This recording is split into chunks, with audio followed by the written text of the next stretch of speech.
starting to see that the number is plateauing, so maybe we could get the introductions out of the way as others are joining in. So welcome to the Opioid Tapering for People with Chronic Non-Malignant Pain webinar. My name is Sandeep Gill. I'm the Quality and Knowledge Translation Manager at AFTO. I'll help facilitate the chat and Q&A for this webinar and any back end. Just to get the housekeeping out of the way to begin with, this webinar is going to be recorded, and we'll share the recording and slides within about 2 to 3 business days after this webinar. If you could please put the questions in the Q&A box, and any comments or networking can happen in the chat, and we'll keep an eye on both closely, and we'll address all questions at the end of the webinar. We'll have about 10 to 15 minutes for some Q&A. With that, I will do an introduction of our speaker today, Dr. Andrea Furlan. Dr. Andrea Furlan is a staff physiatrist and senior scientist at Toronto Rehab UHN. She is an associate professor at the Department of Medicine at University of Toronto and the chair at ECHO Ontario Chronic Pain and Opioid Stewardship, and also a scientist at the Institute for Work and Health. And with that, I will hand it over to you. Thank you so much for inviting me to be here today to talk about a topic dear to my heart. I've been teaching a lot about opioid tapering, so I hope that the audience today gains some knowledge. And before I start, my declaration of potential conflict. So I received grants, research grants, from the Canadian Institutes for Health Research, Ontario Ministry of Health, Long-Term Care, and Health Canada. I'm the past chair of WSIB Drug Advisory Committee and currently a member of the Drug Advisory Committee. I have a YouTube channel for patients with chronic pain, and I am a member of the YouTube Partner Program. I have also Amazon affiliate marketing with the links to products in my YouTube channel, and I have an unrestricted educational grant from the Canadian Generic Product Association to offer an online self-assessment program of opioids for chronic non-cancer pain that I will talk at the end of this talk. So in terms of learning objectives, those are the 3 main things that I thought about bringing to you today, to this group, my colleagues from AFTO. And first would be to describe the recommendations about opioid tapering according to the 2017 Canadian guideline. I was the team leader that developed the 2010 Canadian opioid guideline, and I was not involved with the 2017. I was doing other things, implementing ECHO in Ontario. But I will summarize for you the recommendations regarding tapering, the most recent ones. I'll also explain more in a practical way what I do in my clinic about selecting patients for opioid tapering. And at the end, I hope you remember at least 3 facilitators for a successful opioid tapering in your practice. So let's start. So regarding the Canadian, excuse me, the Canadian opioid guidelines. So the 2017 guideline has 10 recommendations in total. And the recommendations 9 and 10 are about tapering. So I'll read for you, and then we'll try to see how this applies in our practice. So 9 says, for patients with chronic non-cancer pain who are currently using 90 milligrams morphine equivalent of opioids per day or more, we suggest tapering opioids to the lowest effective dose, potentially including discontinuation, rather than making no change in opioid therapy. And this is a weak recommendation. And a weak recommendation means that not everybody will agree with this recommendation, not every patient will accept, because the evidence base for this recommendation was not so strong. So there are some people that will disagree with this recommendation, and that's recognized in the guideline. And there is a remark about this recommendation that some patients may have a substantial increase in pain or decrease in function that persists for more than 1 month after a small dose reduction, and tapering may be paused or potentially abandoned in such patients. And that's true. I see this in my practice. And so what they're saying here is recommendation 9 is basically, if you have a patient who had been on opioids for, 5, 10, 15 years, maybe it's time to revisit that and try to taper instead of just living as is and continue prescribing this for the rest of their lives, because we know all of the damages that continuous opioids can cause to our body. And so I call this the recommendation, rocking the boat. So if you get a patient, 10, 15 years on opioids, and you offer this to them, you're rocking their boat. You're going to rock a lot and create some instabilities. So the patient has to be on board with you that this is a good idea, because at the end, if the taper is successful, they will be much better. But sometimes the taper is not successful, and there are biological reasons why the taper may not be successful, is because basically, if you have been giving them exogenous opioids for 10 years, their endogenous opioid system will not work again. You suppress their endogenous opioid system forever. It's not going to kick again. Nobody can live without our endogenous opioids, endorphins, enkephalins, dynorphins. So if they cannot produce their own, you have to be giving this forever. The problem is when the physician who is prescribing retires, dies, moves to another place, and the patient can't find another physician to continue prescribing. Okay, think about that. Recommendation number 10 says, for patients with chronic non-cancer pain who are using opioids and experience serious challenges in tapering, we recommend a formal multidisciplinary program. This is a strong recommendation. So not every patient will be a challenging case. I can guarantee to you there will be patients that you will be surprised how easy it will be to taper. Not everybody is a challenging case. Some people just, okay, let's start doing this, and they go and they are fine, and you are able to taper, discontinue, stop, and they're okay. The majority, I would say, is like that. But we usually remember the ones that are not easy like that, right? We usually remember the challenging cases, the cases that are hard and we don't know what to do, and they have troubles during the tapering. So the recommendation, the guideline says, seek a multidisciplinary program. And this could be as simple as presenting your case to an echo session, and you will get a multidisciplinary consult and a lot of recommendations to facilitate your tapering. Okay, I want to make sure that you didn't come to this lecture today thinking that I was going to teach you to use the calculator. Tapering is not about the calculator. Calculating the decrease in the dose and the morphine equivalent is easy.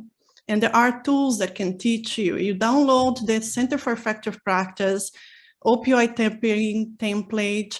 You download the opioid manager that I created, and there are the calculators, the formulas. That's the easiest part of tapering. So I'm not going to spend a lot of time here. We have a precious 1 hour here with you, and I thought that it's better to talk about the barriers. How do you select your patients? How do you motivate them to taper? What do you tell them? How do you approach cases that are stuck? I thought that our time would be better spent if I share with you my experience and what the evidence says. How do we use cannabis for tapering or not? So I'll explain all of that in this lecture. So for the calculator, for the math, just download these tools from the Center for Effective Practice and you will get easily the math. So let's start talking about how do we approach the patients for tapering?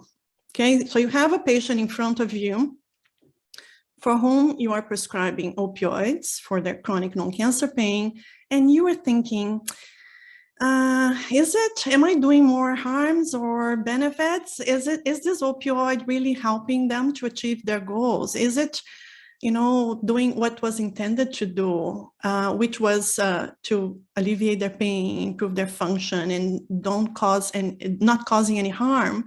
So, this has been 5 years now, and the patient is still saying that they are in pain. So clearly the opioid is not doing what they were supposed to do. And you were wondering. So this is what I teach my residents. So when the residents come to me and they ask me this question, I show them this slide. So this slide, I ask them 8 questions. I say, okay, let's weight the benefits and the risks. First, is the type of pain responsive to opioids? Are you sure that you know what kind of pain you're treating, or you're just treating chronic pain? Chronic pain is not a diagnosis. Chronic pain just say they have pain every day for at least 6 months. What is the diagnosis? What is it you're treating? And is this responsive to opioids? Do you know if the patient has improved at least 30%? Don't compare your patient when they miss a dose. So the patients usually, they don't remember how they were 5 years ago when they started this opioids. They don't remember how their pain was. What they know is how their pain is today. So it's hard for them to know if they improved 30% or not. So what they do is they usually skip one day to see how their body feels without the opioid. And they say, oh, I feel horrible, I need the opioids. Well, that's not really their pain. That's withdrawal. Opioid withdrawal causes pain. So you can't compare your day that you miss a dose, you skip a dose, with the days that you're taking the opioid. You have to remember how you were before you started. So it's hard because unless if you have a good documentation on all of your patients from how they were before. What about function? Is your patient functioning? Is your patient really doing what they were supposed to do, achieving their goals in life? Are they able to work? Are they able to take their kids to school? Or they are just, you give them the opioids, they take the opioids and they lie down in the couch and they don't exercise, they don't do all their activities. And now, are the adverse effects minimal or manageable, or are they still having a lot of adverse effects? So you see the scale of benefits is quite limited, but then you have to check your boxes about risks. So is this a type of pain that gets worse with opioids? Fibromyalgia, for example, headache, you may be causing medication overuse headache. Fibromyalgia is a disease of the pain system where there is central sensitization and there are NMDA receptors open like crazy in the spinal cord. The NMDA receptors were not supposed to be responding crazy like this. So if you remember, NMDA receptors are the ones who amplify the signal to the brain. So if you have a little bit of pain, a little bit of insult here, and you have a lot of NMDA receptors open in the spinal cord, it's going to amplify and the brain will be overwhelmed. Oh, but it's just a little needle prickling your finger, but they will feel like huge pain. And it will not only activate the central processing of pain, but also the limbic system, the hypothalamus. There will be a lot of release of cortisol, adrenaline, the stress hormones, and they will be depleting, using all the serotonin in the brain, creating a depletion of serotonin, causing, mood swings and depression and anxiety, all those imbalances of neurotransmitters in the brain. So NMDA receptors respond to glutamate.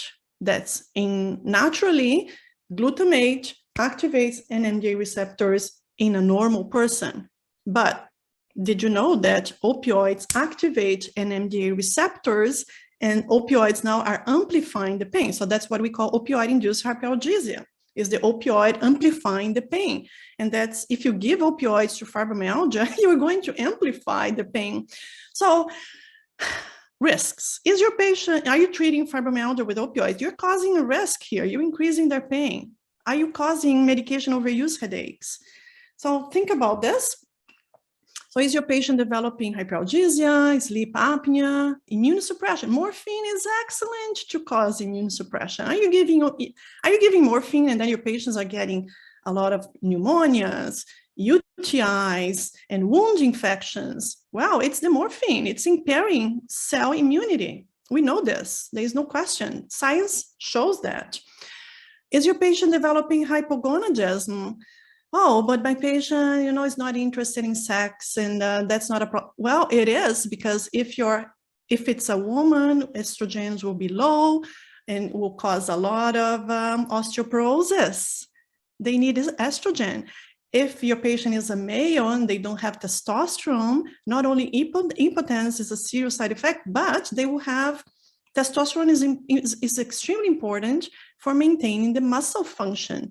They will be losing muscle. They will be feeling a lot of fatigue and a lot of insomnia and problems. They don't know why. It's because their testosterone is super low. You're suppressing the testosterone with these opioids. Or worse, are you treating withdrawal? I'll show the next slide. And I'll show a case. I'll bring a case that the doctor was treating withdrawal-mediated pain. I'll show this later. Or are you putting your patient at high risk of sedation, falls, overdose, and car accidents and accidents at work? Is your patient at risk of developing an opioid use disorder, which is a terrible disease? I had people that told me the opioid use disorder was much worse than the chronic pain that they had before. If they knew what an opioid use disorder was, they would have said no to the opioids prescribed to them 20 years ago. But they said, nobody told me that opioid use disorder was so terrible, that becoming addicted to this opioid is destroyed my family.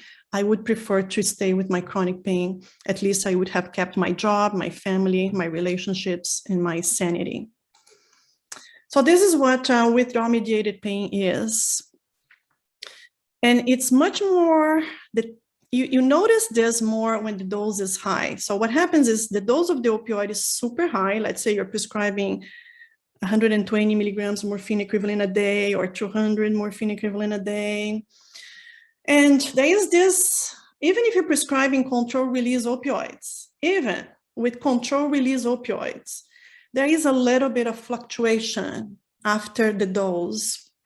This is much worse if they're using only short-acting opioids. So this is small drops in the plasma levels of the opioid is perceptible to the body, and the body will have withdrawals when they are going down, and then the patient takes another dose and it goes up. So this little bit of fluctuation, the patients feel withdrawal symptoms. What happens is they will tell you, usually they will tell you that they need to use more often. So they say, instead of waiting the 12 hours for my control release, I need to take 10 hours. I need to take every 8 hours, or I need to change my fentanyl patch every 2 days instead of waiting 3 days. It's because at the end, there is a little bit of drop of how much the plasma levels are, a little bit. And then they suffer the withdrawals. So are you treating the withdrawals? Are you maintaining them on opioids? Because you're basically treating withdrawals. Their pain is gone. The problem that they had in the low back, the shoulder, the knee is healed. It's gone. Now what you have is this withdrawal-mediated pain. This is the problem of opioid-induced hyperalgesia. And oh, by the way, and for each one of those things, I have a YouTube video that I explain exactly how I explain to my patients what is withdrawal-mediated pain, what is opioid-induced hyperalgesia. It's a short video that I have there, and my patients, they watch that video over and over and over until that message sinks. So this is what I explain in that video. Your doctor started giving you opioid when your pain was high. So this is here, it's this point here. So you did not have any opioid in your system, your pain was super high, and your doctor started giving you this opioid and your pain went down, down, down, down, happy, good, let's keep going. And the doctor just kept increasing the dose, hoping that this curve here was going to come down here and go to zero. It never went to zero. Opioids rarely can eliminate chronic pain. Acute pain, yes. If you have an acute pain and you don't have any change in your pain system, you don't have central sensitization, opioid may eliminate 100% of your pain. But chronic pain, you always have some component of central sensitization. So what happens is when you reach a point that these opioids are now gluing to those NMDA receptors, it's going to increase the volume of pain, and the pain now is diffuse, is a hypersensitivity in the skin, almost like an allodynia all over their bodies. It's like central sensitization, and it's outside of the boundaries of where the original pain started. So if you started prescribing opioids for shoulder pain, for example, the pain was localized here. So now 5 years later, your patient's taking a lot of opioids, still has pain. You ask the question, yeah, I still have pain. But now the pain is not just localized in the shoulder, it's behind, it's in the front, it's in the lower back, and you do a sensory exam and you find some hyperalgesia. That's opioid-induced hyperalgesia.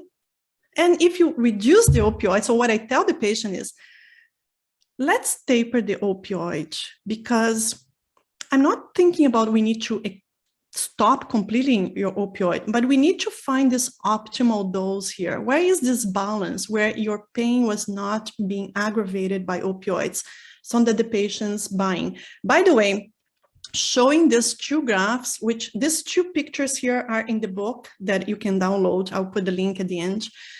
It's called My Opioid Manager, that I wrote with our nurse in my clinic.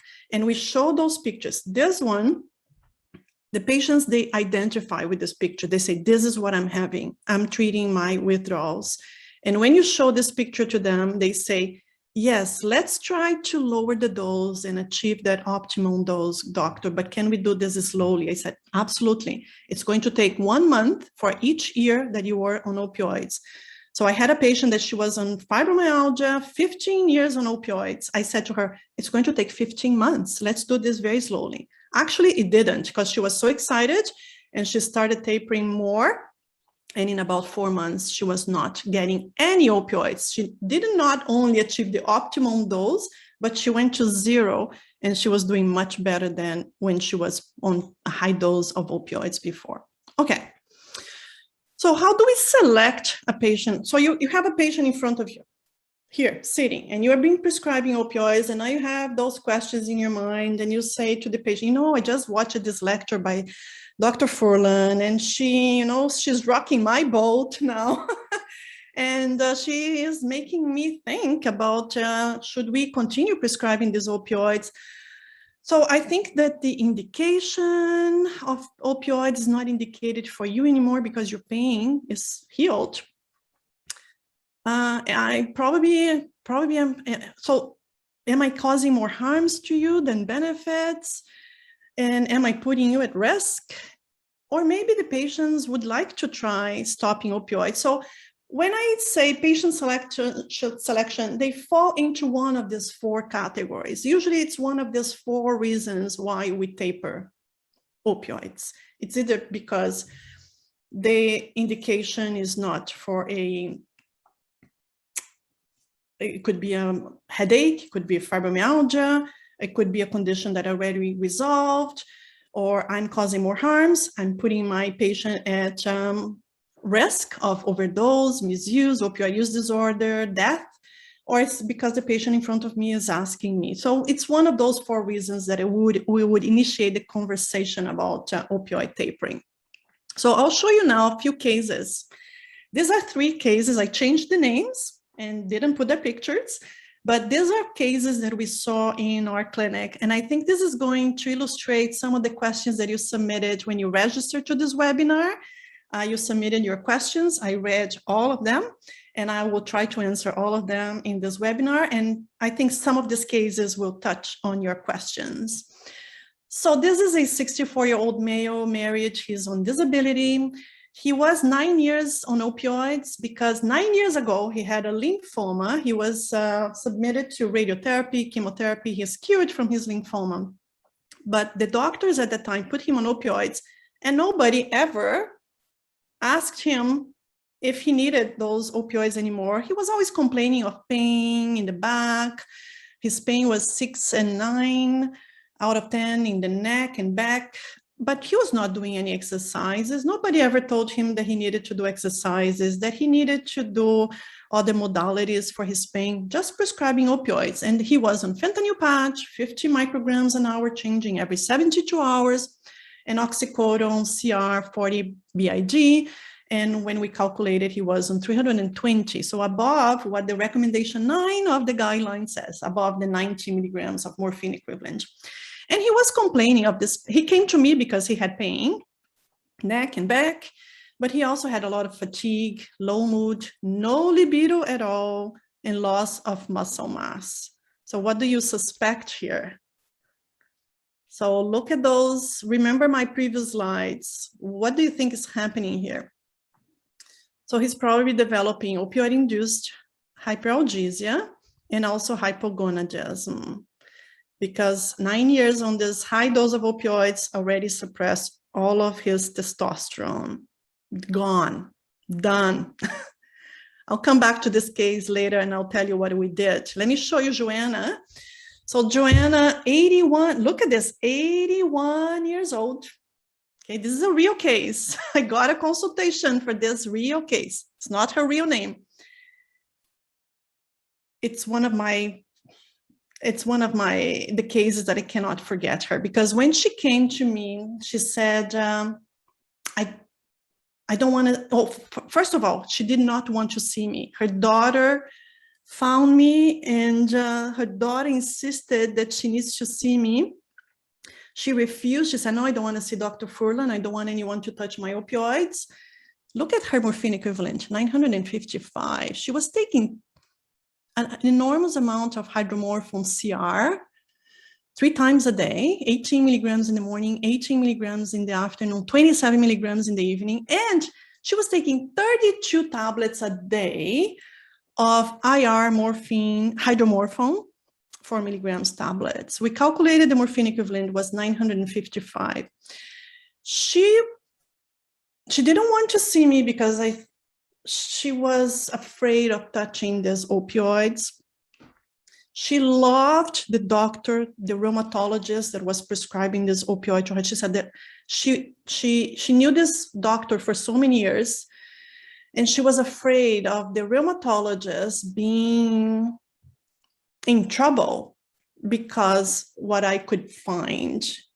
That's what she said. So she agreed to come to see me mainly because the daughter insisted, and basically because she could not sleep. She told me, so this lady, she told me that she was waking up many times during the day to change her bed sheets because it was all soaked with sweats. And the only way to stop the sweating was taking like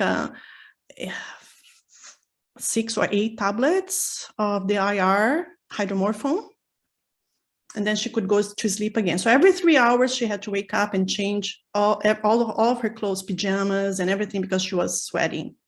What is that? Does anyone know what is that?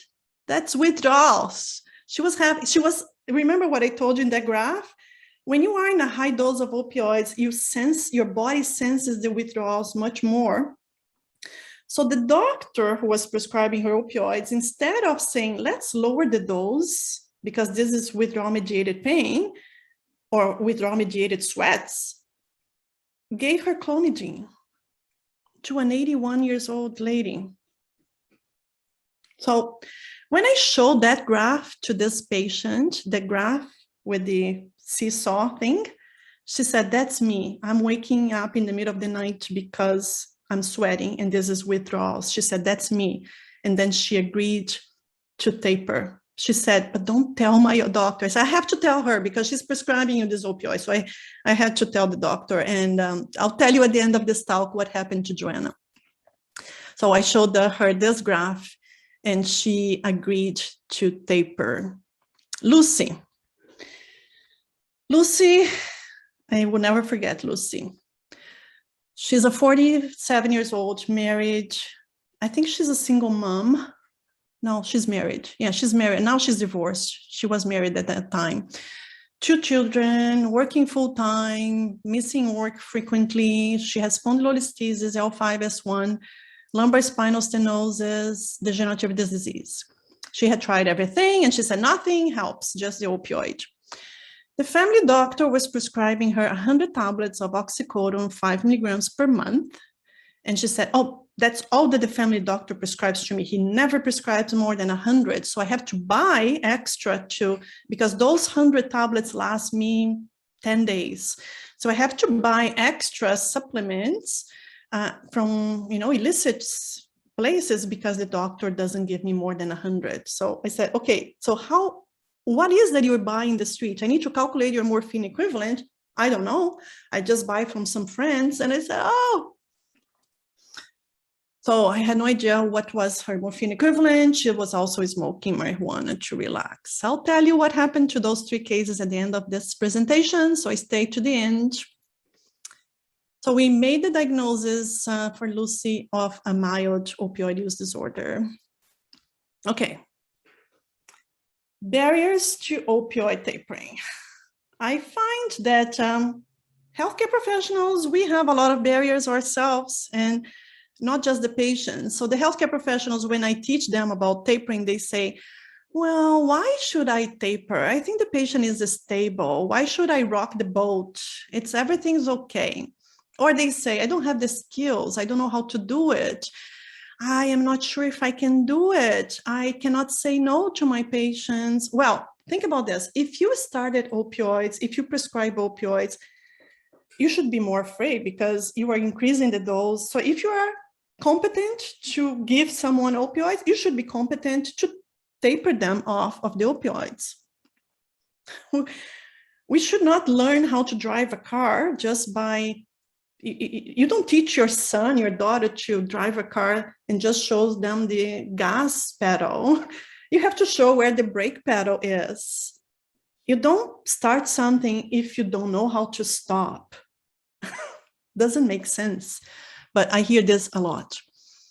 Or, okay, now you can say, I'm too stressful, I don't have time, I don't want to do because this is too stressful. Okay, I understand that, but telling me that you don't know, you're not competent in doing this, it's not a good excuse. Or you don't have time.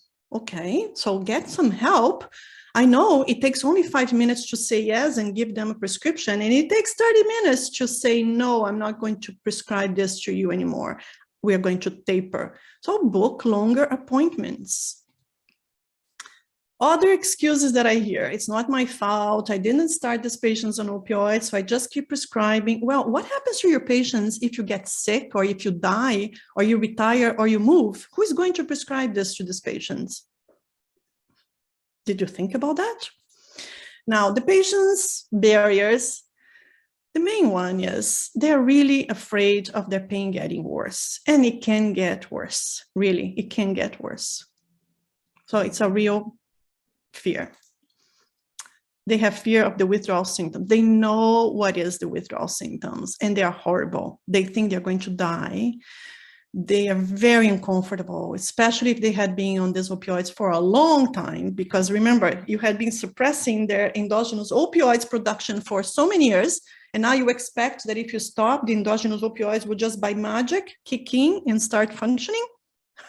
It doesn't work like that.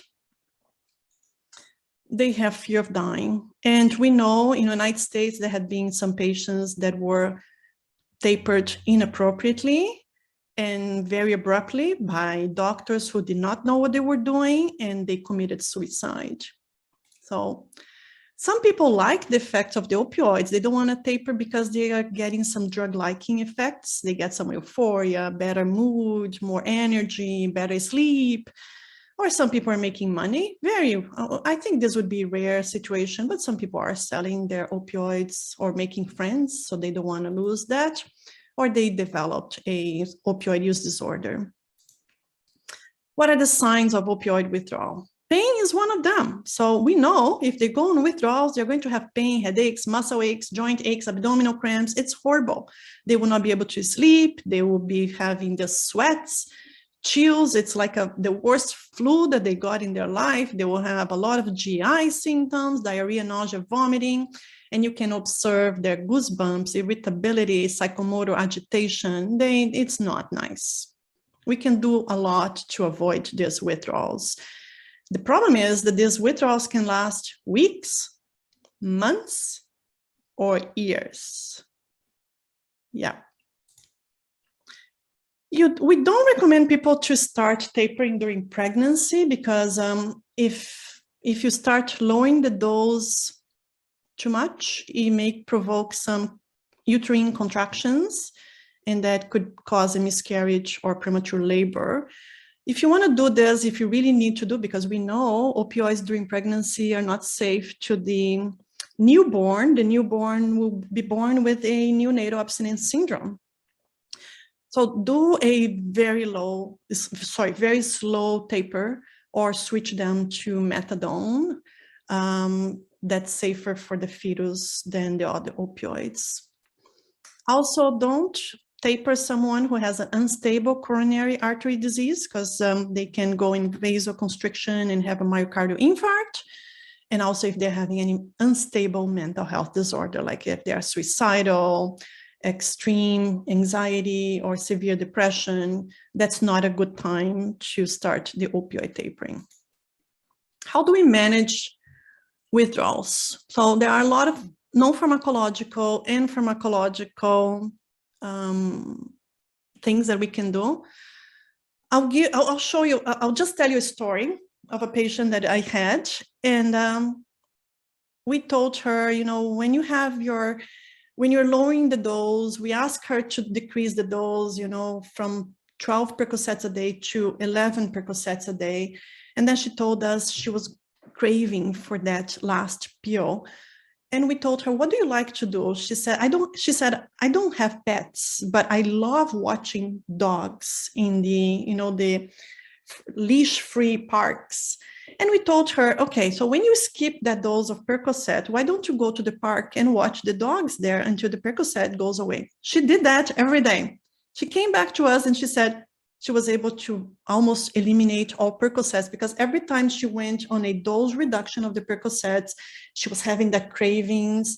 She went to the park and she spent there half an hour watching the dogs in the leash-free park, and the cravings went away. That's so simple.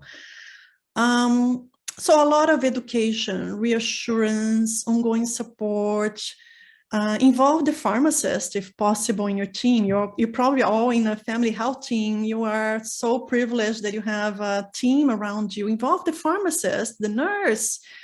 Ask the patient to do relaxation, mindfulness, exercise, go for walks, distraction. These things work. I had another patient, a young man. He was in his 20s, and he was using Percocets for a pain that had resolved years ago, and he was still using Percocets. So we told him to taper. He came back and he said, I'm not using Percocets anymore because I downloaded an app to my cell phone, and the app helps me to do self-hypnosis.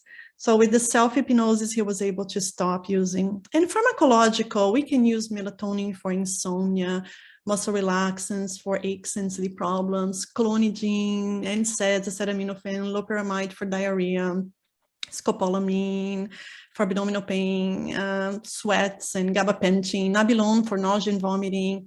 Remember, don't use benzos or alcohol. Cannabinoids and opioids, that was a question in the registration. And there is a recent meta-analysis published by a Canadian group in 2021 that shows there is high quality evidence that adding cannabis to the opioid tapering does not affect pain relief or sleep problems. So if you are thinking that the cannabis will help with the pain and sleep, the meta-analysis, high quality evidence showed didn't do anything. There's low quality evidence that adding cannabis likely increases nausea and vomiting. And they were talking about smoked and vaporized, and no effect on constipation. And there's low quality, unfortunately, there's only low quality evidence from some observational studies that adding cannabis reduced the opioid dose. And we can see here, they use some CBD extracts. Like the first study, it took them 6.4 years to do the tapering and using cannabis. And another study where they were giving 0.5 grams of medicinal cannabis for each 10% reduction in opioid dose. And by doing this, they were able to reduce 55% of patients had a 30% reduction in the opioid dose. So there is some evidence in there. And this is the consensus statement, another paper published by a Canadian group. I don't know if you can read the names of these people involved in this consensus. You may recognize some names of these people who were in the consensus. And basically what they say is, well, even though the evidence is not so strong for using cannabinoids for opioid tapering, maybe there is a role for cannabis, but be careful who do you prescribe. Don't prescribe to anyone who is less than 25 years old, who had a history of addiction, or to any substance, and ask them not to use smoked or vaporized products. Anything that is inhaled, probably not a good idea, and use more the oils and ingestibles, and maybe nabilone. So there's a consensus paper here that you may take a look. What makes a taper successful? So we know that if the prescriber books longer appointments, we talk a lot about this in our echoes. When they present cases to echo, we give recommendations about, booking a longer appointment, provide education, some videos, books, testimonials, mobilize your team, bring the pharmacist, nurse, social worker, psychologist, if you have, use some motivational interviewing techniques. If you don't know MI techniques, there are some courses, excellent courses that teach MI techniques. Have some clear goals for tapering, be available by phone or email, do a slow taper. I prefer slow tapers and protocol-based. Manage the withdrawals, maybe switching to another opioid before you taper, may use buprenorphine. And from the patient side, ask them to have clear goals, mobilize their support networks, go with a slow taper, manage the withdrawals using mainly non-pharmacological techniques, and focus on function, not pain. I tell my patients to remember the toolbox for self-management, the 5MIS, and the 5Ms are movement, mind, body, modalities, manual therapies, medications, and if needed, we do interventional techniques, injections, and even surgery, like a knee replacement and a hip replacement sometimes is what's needed for them, and then they will stop using their opioids.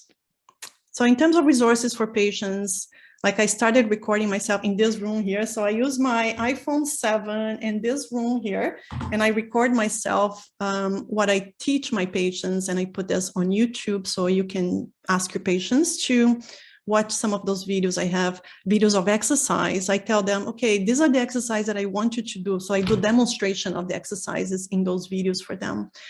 There are, for patients, Ontario has these self-management programs that are free anywhere in Ontario. Before the pandemic, they were in person. Now they are all online. So you can refer your patients to selfmanagementontario.ca. And as I said, there is my book, the My Opioid Manager. There is a free to download, and it has those pictures that I showed you in my slides. And for you, resources for you, healthcare practitioners in Ontario, ECHO is free. You don't need to pay anything to come and learn. Or ECHO at UHN, I am the one who do chronic pain opioid stewardship. Our sessions are Thursdays at lunchtime, and it's free. You get credits, and you can present your cases, and we have a multidisciplinary team there to help you. So if you're interested, here's the link for you to register. I also have this online course for healthcare professionals. The cost is $25. For learners, it's free. And it's a 3-hour program where you learn everything about the Canadian opioid guideline, the 2017 version, including tapering and talking to patients. We have videos of interactions, how to talk to patients and how to overcome those barriers, especially around tapering. But it's about everything about opioids that you want to learn in 3 hours. And I could not mention this. It's the new ECHO that I'm starting. It's occupational environmental medicine. And this is funded by WSIB. So we are discussing cases of workers who are having issues to stay at work, to return at work. So if you have any cases of workers with opioids or not, paying or no paying, bring your cases to our ECHO occupational medicine. Our sessions are on Fridays at 1 o'clock. So just to finish, I'll tell you what happened to those 3 cases. So remember, the first case was opioid-induced hyperalgesia and hypogonadism. The second case, Joanna, was withdrawal-mediated pain, and the last case was a mild opioid use disorder. So the man, what we did was we switched all of his opioids, fentanyl, patch, the oxycodone, we calculated everything, and then we switched him to morphine once a day, that's Cadian. You see here, the calculated morphine equivalent we give is half, 50%. So you see, when you switch from one opioid to another one, you are already reducing the dose because you have to. When you give a new opioid, the body is not tolerant to the new opioid, so you need to reduce the dose. So by default, you're already tapering. And then we told him for every year that you were on opioids, we're going to take 1 month. So it took us 9 months to reduce his opioids, and he was able to eliminate 100% of the morphine, because from the 160 Kadian a day, we started decreasing to 150, 140, 130, 120, 110. And he was tolerating well. He said, I'm okay. Every time that we reduce the dose, he said, I'm okay. I have a little bit of pain here and there, but I always had pain, he said. So it's not making a big difference. And then we introduced a lot of exercises, meditation, distraction techniques. And after, he was not on any opioids anymore. His pain was 2 out of 10. Remember, his pain was 6 to 9 out of 10 all the time. And no more fatigue, no more low moods, but his muscle mass did not come back. Remember Joanna, the 81-year-old lady with 955 milligrams of morphine equivalent? We had to do this in 2 steps. So phase 1, we reduced her hydromorphone short-acting from 32 tablets a day to 20 tablets a day. She was so happy. She said, I'm not sweating anymore at night. I can sleep the whole night. I'm okay. I would like to stay like this. We said, no, not really, because your morphine equivalent is still 715 a day. We still need to lower this. She was on board. We admitted her to CAMH, and under CAMH supervision, they switched her to buprenorphine naloxone, known as Suboxone. And then when I saw her, I discharged her. She was on Suboxone, low dose.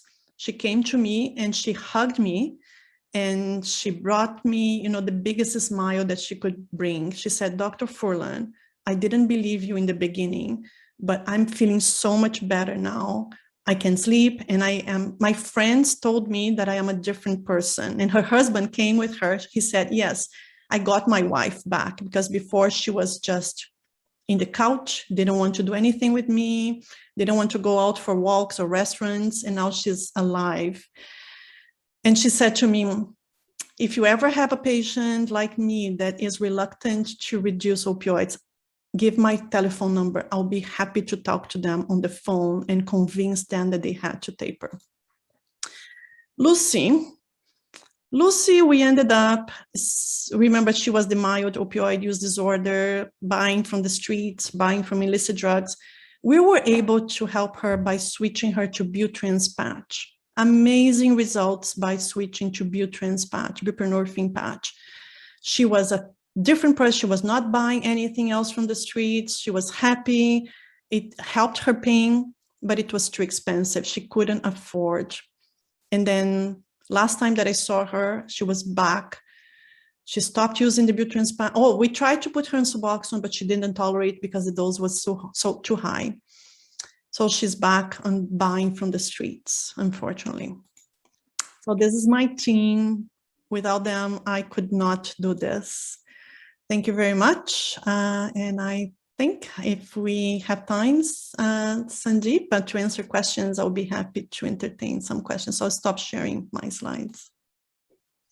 Yep, for sure. Thank you. And definitely I see in the chat as well, very inspiring cases as well, and the success that's happened with them. We did have some questions throughout when you were sharing some slides.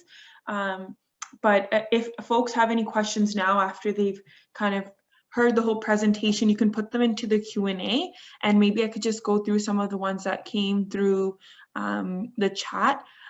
Some of them were about links, so I did share the links, and then I guess at the end when we do share the slides, we can share the links again. At the beginning, when you were sharing the Canadian opioid guideline, you mentioned, the guidelines for over 90 milligrams daily. Is there a guideline for under 90 milligrams daily? Was one of the questions. No, not that I know. No. And then the follow-up question, sorry. Oh, and I know, Sandeep, you're putting some links in the chat. Thank you for doing that. Yeah, so I don't know if you want me to read the chat or the Q&A, so I'll leave for you to. If folks have like a specific question, you can put them into the Q&A. I don't see any going in, so I'm just trying to keep up with the chat. There's one where it's thought on tapentadol. I'm so not. Tapentadol. And where its role in therapy is and how to taper off of it. Any thoughts? Yeah, the tapentadol, I had not been too excited about tapentadol. First of all, because it's not covered, it's not included in ODB. Only some patients with private coverage they have. And I had a few patients with tapentadol, and I had not been too excited. It's a different version of tramadol. So the same thing that applies to tramadol would apply to tapentadol. They're very similar. Tapentadol is a little bit stronger than tramadol, but again, it has the same problem. It's the cost and access. I saw that there was a question about the channel, the video, so I'll put here the link to my channel. Yeah, I put that in as well. There was two similar questions. I won't go into the details of the patient details just because it is a recorded webinar. Maybe folks can join the ECHO group in terms of that. But just in general, the questions were more physicians transitioning and taking over a roster, and patients coming with, already being on opioids. So typically what would, the question is like the steps of how you would swap the regimen and, how you would taper over time and approach that. Yeah. I really feel your pain because if you are inheriting a practice and you get patients on opioids, the advice that we give during the ECHO sessions, if you present those cases, it's always the same. Build relationship with the patient. Don't try to convince them to taper the first time that they meet you. First of all, accept those patients. Patients on opioids complain that they can't find a family doctor because just when someone sees that they are on opioids, they are afraid and they don't want anything. So I feel so grateful to you who are accepting patients on opioids. That's the best thing you can do for them at this point. And then once you build that trust, you build that relationship, and patients will know that you are interested in their best well-being. You're not doing this because the guideline tells you to do. You're not doing this because you're afraid of the CPSO. You're not doing this because you're doing this because you're interested in their well-being. If you start planting the seed in their head, saying, ask some questions, and those are motivational interviewing techniques. Ask some questions. What are opioids doing to you? What do you think, how long do you think you'll be on this opioid? What do you think they will do for the rest of your life? Do you think that they are helping? What do people think when they see that you're on opioids? How do you feel about being dependent on these drugs because you're physically dependent? So plant the seeds in their head so they will come up with questions to you. Give them the book, a copy of the book. It's free download. Tell them to download and read the book, and say, read the book and come back and ask me questions. Read testimonials for them. Tell them about other patients that you tapered and show enthusiasm. Say, I just tapered a patient and this patient is so much better. I think you can do better too. So that's my advice. Build that trust with them and show that you're really interested in their well-being. If you're not, it's going to be a disaster because they may start, they don't know why they're starting, they will not follow your recommendations. And then I say usually to my fellows and residents, you have one chance to do it well, because if you don't do it well the first time, it's going to be hard to convince the patient to do it the second time. Okay, thank you. There is a question in the Q&A. I will read it out for you. For the woman with the mild OUD, you stated that the patch was too expensive, so she went back to buying on the street. Was the oral Suboxone not an option, or is it very expensive as well? Yeah, I mentioned that too quickly. So no, the Suboxone is paid by ODB. Well, she's not on ODB because she's 45. It's generic and it's not so super expensive. We tried. We switched her from the highest Butrans patch, the 20 micrograms, to the lowest tablet of Suboxone. And I think we asked her to split the Suboxone tablet in half. So she was taking half of the dose. She could not tolerate. She said it was impossible. We know it's a big jump going from 20 micrograms to 2 milligrams. Is almost what? Someone help me with the math here. If there's any pharmacists here, I think it's 1,000 times more, maybe. It's a lot of times more, but yeah, she could not tolerate. So she went back. She stopped the Suboxone. She couldn't buy the Butrans, and she went back to the same. And the family doctor continued prescribing her 100 tablets a month. That's the maximum. And she was supplementing with buying from friends. So we told her to get an naloxone kit at home, because I said, I don't know what you are buying. You may be thinking you're buying a Percocet, but there might be fentanyl in the tablet, maybe carfentanil, and you may die of an overdose. She knows her risks. And we told her to carry naloxone kit with her. She has 2 small kids, so she was concerned about dying, but she said, and then we offered her to go to an addiction treatment, but the patients, they have to go to the addiction treatment. They need to want to go to addictions medicine, and she did not want to go. Thank you. The next question I have here is, if someone has tried multiple opioids and is now ready to rotate and taper after what length of time would it be reasonable to revisit a former opioid that they tried?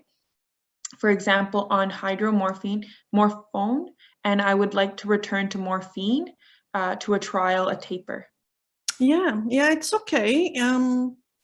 I don't think there is a fixed time that you have to wait to go back to the previous opioid. If you switch it to hydromorphone and it's not working for some reason, it's okay to go back to morphine. I think nobody will judge you for trying to do the best for your patient. If you document well, what are your reasons for doing that? If you document, make sure that you use some validated questionnaires also at every visit. Ask your patients about quality of life or pain. We use the brief pain inventory in our clinic at every visit. So it's important that you justify for yourself and for your charts and for anyone who is coming to see you. If you are in doubt, talk to the pharmacist in your family health team. Talk to, present them to ECHO if you're really not sure, and get a second opinion. There's nothing wrong with you asking a question. Each case is special. Each patient should be treated individually.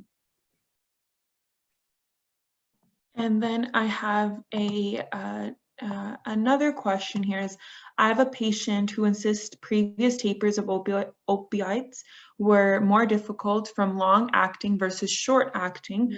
Are there different principles weaning off short-acting on hydromorphone 5 milligrams QID? Yeah, the discussion about which one to taper first, I don't think there is a right or wrong answer. It depends on what is the proportion the patient is. If they are on more, like that lady, the old lady, the 81-year-old lady that I showed, she was on much more, the higher the dose was on short-acting opioids. And because we thought that her withdrawals were mainly caused by the short-acting, again, we tried to win the first time, because if I did something wrong with her the first time and she felt, let's say that I had chose to taper her on the long-acting opioid, I don't know what would have happened, but she probably would still be having the withdrawals at night and sweating her whole bed. So she would not see visibly something that would motivate her to continue. You see what I'm talking about here is, what would be the best opioid to taper that your patient will notice a difference in their life? So if in her case, it was the short acting, because when we started, we went from 32 tablets a day to 31 tablets a day, and then to 30 tablets a day, and then 29 and 28. So it was very slow. And then she realized she could sleep the whole night because she was not sweating her whole bed. So that is what we want our patients to see. We want them to realize that the tapering is successful. If I had done that with the control release, maybe I could have achieved the same benefits. I don't know, but you need to think and ask the patient. Maybe you can ask the patient, do you have a preference for which one do you want to start tapering first? And maybe they know because they are the ones who went up. Now you're helping them to come down. Thank you. I have a comment, I guess, as well on that in the Q&A about thank you very much for the tapering idea of 1 month per year of opioid use. Sometimes, you know, MDs or others are saying, you know, let's do this quickly, but using that as a reference point. Yeah, by the way, there are some patients that like to do quickly. So if your patient is motivated to do a quick taper, in the Center for Effective Practice opioid tapering tool, there is a protocol how to do that quickly. So if your patient is motivated and willing to do it, go for it, because then you're done. The problem is most patients are not. We are a little over time. I will just ask the last question, and then maybe we can wrap it up from here. The last question here is, how do you approach tapering off fentanyl patches when patch strengths often don't support a tapering process? For example, lowest dose patch, not ODB covered. Yeah, that's why I brought that case, the case of the patient that, the second one, the man who was on a fentanyl patch and oxycodone once a day.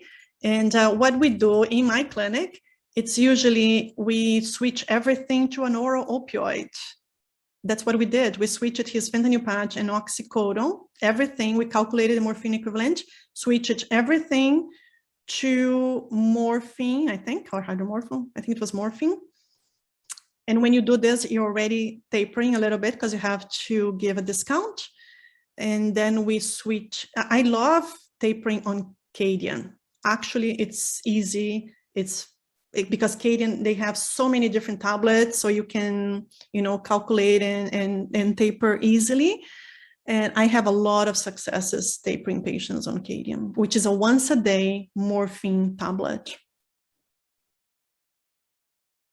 Okay, and with that, we will wrap it up. I know we're over time, but thank you so much for the folks that are still online. We will send out the links and the webinar recording and slides within a few days, so you can definitely reference that. I know there's a lot of material to cover, so you'll have that as a reference guide as well. And thank you so much, Dr. Andrea Furlan, for this inspiring stories, but an educational session as well. Very welcome. Anytime that you need, I'll be available here. Okay. Thank you. Thank you, everyone. Bye.